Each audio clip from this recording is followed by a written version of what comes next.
بسم اللہ الرحمن الرحیم۔ السلام علیکم۔ مسلمانوں کے سردار کو دھوکے سے قتل کرنے کی سازش۔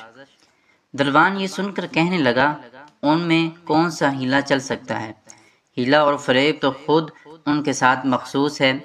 یہ سردار پھر بولا اور کہنے لگا کہ اس کی ایک ترکیب ہے، تو باہم گفتگو اور سوال و جواب کے لیے اسے بلا۔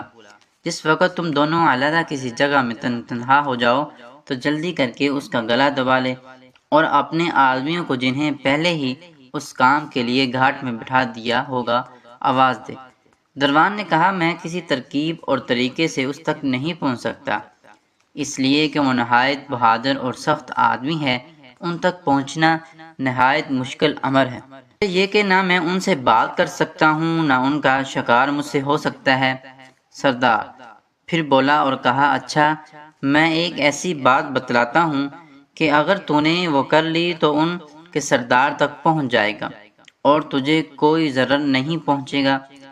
وہ یہ کہ تو اپنے 10 نہایت بہادر افسری جانے کے کب ایک کمین گاہ میں چھپا کے بٹھا دے، پھر اسے بلا اور اسی جگہ کے قریب جہاں وہ 10 سپاہی چھپے ہوں، بات چیت اور گفتگو کے بہانے سے اسے لے کر بیٹھ جا اور باتوں میں منہمک کر لے۔ جب تیری طرف سے اسے پورا اطمینان ہو جائے تو ایک دم اس کے اوپر حملہ کر دے اور ان آدمیوں کو چیخ کر آواز دے لے تاکہ وہ جلدی سے تیرے پاس آ کے اس کا تکہ بوٹی کر کے بانٹ لیں، اور تو ان کی تکلیف دہی سے فارغ البلا ہو جائے اور باقی ساتھی پھر خود ہی متفرق ہو جائیں گے، حتیٰ کہ دیر تک بھی ایک جگہ جمع نہ ہو سکیں گے۔ دروان یہ ترکیب سن کر بہت خوش ہوا، اس کے چہرے پر فرحت و انبساط کی ایک لہر دوڑ گئی اور کہنے لگا، یہ ترکیب واقعی بہت اچھی ہے اور میری بھی یہی رائے ہے، مگر یہ کام رات کو ہو سکتا ہے، بہتر یہ ہے کہ صبح ہونے تک ہم اپنے کام سے فارغ ہو کر بیٹھ رہیں۔ یہ کہہ کر دروان نے شامی نصاری میں سے ایک حمص کے باشندے داؤد نامی کو بلایا اور کہا، مجھے معلوم ہے کہ تم اعلیٰ درجے کے فصیح البیان، خطیب، جری اور صاحب برہان شخص ہو، تمہاری حجت اور دلیل فلاح کو پہنچنے والی ہے اور حریف کے بیان کو غلط کر دینے والی ہے۔ میں چاہتا ہوں کہ تم ان عربوں کے پاس جاؤ اور ان سے کہو کہ کل تک وہ جنگ موقوف رکھیں، نیز یہ بھی کہو کل صبح بہت سویرے ان کا سردار ہمارے پاس آئے تاکہ میں خود بنفس نفیس اس کے پاس جاؤں اور صلح کے متعلق کچھ گفتگو کروں۔ ممکن ہے کہ ہمارے ان کے مابین صلح ہو جائے اور جو کچھ وہ مال و متاع کا ارادہ رکھتے ہیں ہم انہیں دے دیں۔ داؤد نے کہا، تف ہے تجھ پر، بادشاہ نے لڑائی کا حکم دیا ہے اور تو اس کے خلاف کرتا ہے۔ تو نے عربوں سے مصالحت کی تو دنیا تجھے ہی ڈرپوک اور بزدل کے لقب سے ملقب کرے گی۔ مجھ سے قیامت تک یہ نہیں ہو سکتا کہ میں عربوں سے صلح کے متعلق گفتگو کروں۔ اگر بادشاہ نے سن پایا کہ صلح کی گفتگو میں درمیانی شخص میں تھا تو فوراً قتل کر دے گا۔ دروان نے کہا، تجھ پر بڑا افسوس ہے، ہم نے دراصل ایک فریب گھانٹا ہے اور اس میں اس طریقے سے اصل میں ان کے سردار تک پہنچنا چاہتا ہوں تاکہ میں اسے قتل کر دوں، یہ قوم منتشر ہو جائے، پھر انہیں تلوار کے گھاٹ اتار دوں۔ اس کے بعد حضرت خالد رضی اللہ تعالی عنہ کے بارے میں جو فریب گھانٹا تھا اس سے بیان کر دیا۔ یہ سن کر کہنے لگا، دروان باغی، مکار اور فریبی ہمیشہ اور ہر کام میں ذلیل و خوار ہوا کرتا ہے، بہتر یہ ہے کہ تم مرد میدان ہو کر جمعیت کے ساتھ لڑے اور جو ارادہ کر لیا ہے اس کو ترک کر دے۔ دروان یہ سن کر غصے میں بھر گیا اور کہا کہ میں تجھ سے اس کام میں مشورہ نہیں لیتا بلکہ حکم دیتا ہوں کہ میرا پیغام پہنچا دے اور جو میں کہتا ہوں وہ کر اور خواہ مخواہ کی لڑائی چھوڑ۔ داؤد نے کہا، بہت بہتر، اور یہ کہہ کر چل دیا، مگر دل نے اس کی اس بات کو قبول نہ کیا۔ وہ خود بخود کہنے لگا، دروان نے شاید اپنے بیٹے کے پاس جانے کا ارادہ کر لیا ہے جو ایسی باتیں کرتا ہے۔ یہ چل کر مسلمانوں کے لشکر کے قریب جا کھڑا ہوا اور زور زور سے آوازیں دے کر کہا، یا معاشر العرب، کیا خون ریزی اور قتل پر بس نہیں کرتے؟ اللہ تعالیٰ تم سے اس کے متعلق سوال کریں گے۔ ہم ایک امر پر متفق ہو گئے ہیں اور ہمیں امید ہے کہ اس کی بدولت صلح ہو جائے گی۔ تمہارے سردار کو چاہیے کہ وہ میرے پاس آئے تاکہ میں جس غرض سے آیا ہوں اس کے سامنے بیان کر دوں، یا اپنے بجائے کسی ایسے دوسرے شخص کو بھیجے کہ جو کچھ میں اسے کہوں وہ اس تک پہنچا دے۔ یہ ابھی اپنی بات پوری بھی نہیں کر پایا تھا کہ حضرت خالد بن ولید رضی اللہ تعالی عنہ شعلہ جوالہ کی طرح ذرہ پہنے ہاتھ میں نیزہ لیے، جس کو ایک نہایت اعلیٰ درجے کے گھوڑے کے دونوں کانوں میں درمیان رکھا تھا۔ بوڑھے داؤد نصرانی نے جب آپ کی طرف دیکھا تو کہنے لگا، عربی ذرا توقف کیجئے، نرمی برتیے، میں حرب کے لیے حاضر نہیں ہوا اور نہ میں فوجی شخص ہوں، نہ میں شمشیر زن اور نیزہ بازی کا خواہ ہوں، بلکہ میں قاصد ہوں اور چاہتا ہوں کہ جو پیام لے کر آیا ہوں پہنچا دوں، اور جو میں کہوں وہ آپ سن لیں۔ نیزے کو آپ ذرا دور رکھیے تاکہ میں آپ سے کچھ کہہ بھی سکوں۔ آپ نے نیزہ ہٹایا اور زمین کی کربوس کوبہ میں رکھ کے اس کے قریب ہوئے اور فرمایا، تو اپنا کام پورا کر اور جو پیام لایا ہے اسے بیان کر، مگر راستی اور سچائی کو مد نظر رکھنا تاکہ تو اس سے فائدہ اٹھا سکے، کیونکہ جو سچ کہتا ہے وہ بھلائی کے دروازے تک پہنچ جاتا ہے اور جھوٹا ہمیشہ کار ضلالت کے گھڑے میں پڑ کر خود کو ہلاک کر دیتا ہے۔ داؤد نے کہا، اے عرابی، آپ سچ فرماتے ہیں، میں اس غرض سے حاضر ہوا ہوں کہ ہمارا سردار اور سپہ سالار خون ریزی کو برا سمجھتا ہے اور آپ حضرات کے ساتھ لڑائی نہیں کرنا چاہتا۔ اب تک فریقین سے جتنے لوگ قتل ہو چکے ہیں اسے ان کا بہت زیادہ حزن و مال، اس لیے اس کی رائے ہے کہ آپ حضرات کے کچھ مال نظر کر کے خون ریزی کا سدباب کر دے اور ایک عہد نامہ جس پر آپ اور آپ کے معزز اصحاب کے دستخط ثبت ہوں اس کا مضمون مرتب کر لیں۔ آپ اور آپ کے کسی ساتھی کو اس کے بعد ہم سے کسی کا تعارض نہیں ہوگا، نہ آپ حضرات ہمارے شہروں میں بلدیات سے کوئی غرض رکھیں گے، نہ ہمارے قلعوں سے کچھ سروکار ہوگا۔ اگر آپ نے ایسا کیا تو ہمیں آپ کے قول پر پورا اعتماد اور جناب کے افعال پر پوری رضامندی ہوگی۔ اس کی یہ بھی خواہش ہے کہ اس بقیہ دن میں بھی لڑائی موقف رکھی جائے اور جس وقت صبح نمودار ہو تو آپ اکیلے تنہا تشریف لے جا کر عہدے موافق پر جو آپ دونوں سرداروں کے مابین ہوں غور و فکر فرمائیں اور بحث و تمحیص کے بعد و دفعات مرتب کر لیں۔ اس طریقے سے شاید اللہ تعالیٰ کوئی بھلائی کی صورت نکال دے اور یہ خون ریزی بند ہو جائے۔ آپ یہ تمام گفتگو سن کر دیر تر غور و فکر کرتے رہے، پھر آپ نے فرمایا، دروان کے دل میں جو بات ہے اور جس کی غرض سے تجھے بھیجا ہے، اگر اس کے اندر کسی قسم کا ہیلا اور مکر و فریب مضمر ہے تو تمہیں یہ بات واضح رہنی چاہیے کہ مکر و ہیلا تو واللہ ہمارے بائیں ہاتھ کا کھیل ہے۔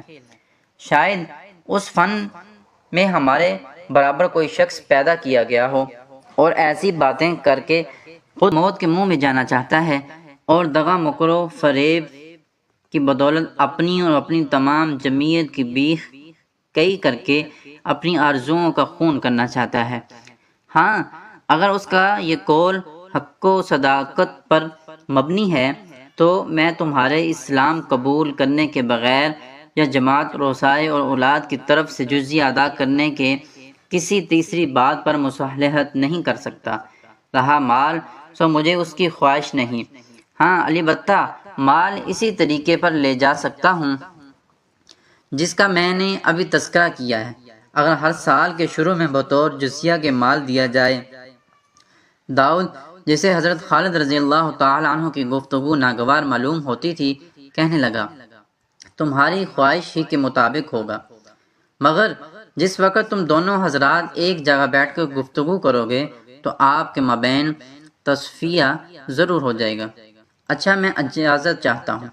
حضرت خالد رضی اللہ تعالی عنہ کی گفتگو سن کر داؤد دوڑ گیا اور اس کے قلب میں آپ کا رعب چھا گیا۔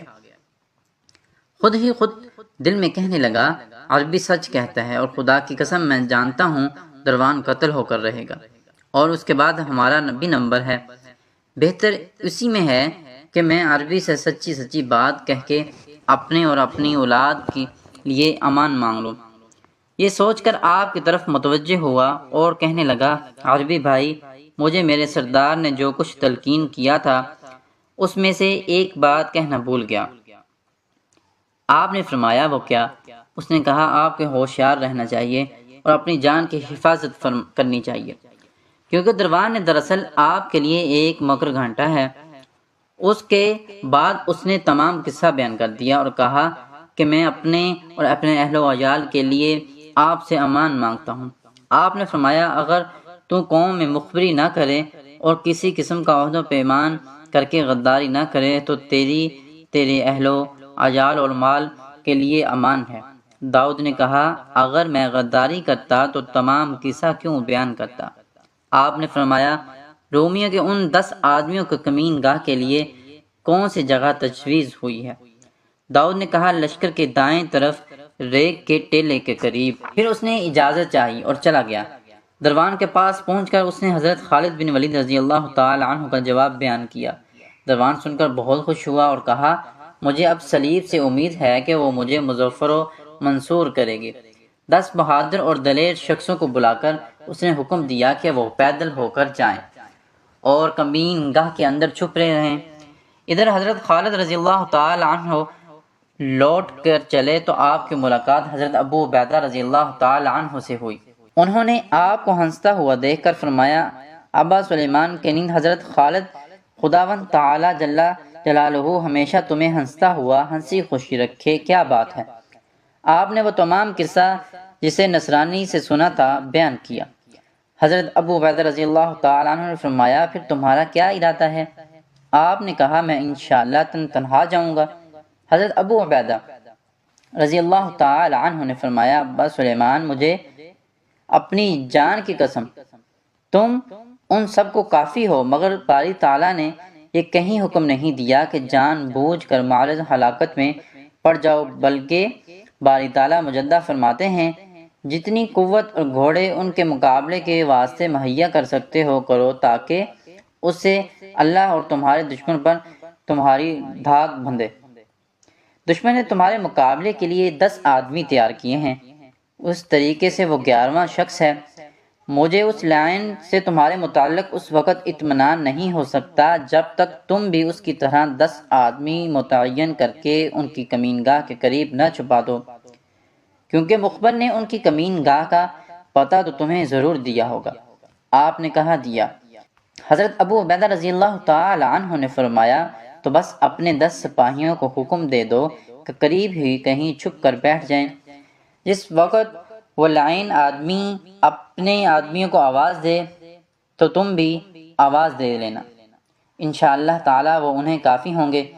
ادھر ہم اپنے گھوڑوں پر تیار رہیں گے۔ جس وقت تم خدا کے دشمن سے فارغ ہو جاؤ گے تو تم اپنی جمعیت کے ساتھ اس کی فوج پر حملہ کر دیں گے۔ ہمیں باری تعالیٰ جل مجدہ کی ذات والا صفات سے کامل امید ہے کہ وہ ہماری مدد فرمائیں گے۔ حضرت خالد رضی اللہ تعالی عنہ نے کہا، بہت بہتر ہے، میں جناب کے خلاف کبھی نہیں کر سکتا۔ اس کے بعد آپ نے حضرت رافع بن عمیۃ الطائی بن نختل الفرازی، معاذ بن جبل، زرار بن اسود، سعید بن زید بن عمر بن نفیل، سعید بن عامر بن جریح، ابان بن عثمان بن سعید، قیس بن حبیرہ، ظفر بن سعید بیازی اور عدی بن حاتم طائی رضی اللہ تعالی عنہ کو بلایا۔ یہ حضرات حاضر ہوئے تو آپ نے رومیوں کے حیلہ اور مکر کے متعلق ان لوگوں کو اطلاع دی اور فرمایا کہ تم سب دائیں ٹیلے کی جانب نشیب میں جا کر چھپ جانا، اور جس وقت میں تمہیں آواز دوں میری آواز کے ساتھ فوراً نکل کے ایک ایک شخص کو دبا لینا، اور دشمن خدا دروان کو میرے لیے چھوڑ دینا، انشاءاللہ تعالی میں اسے کافی وافی ہوں گا۔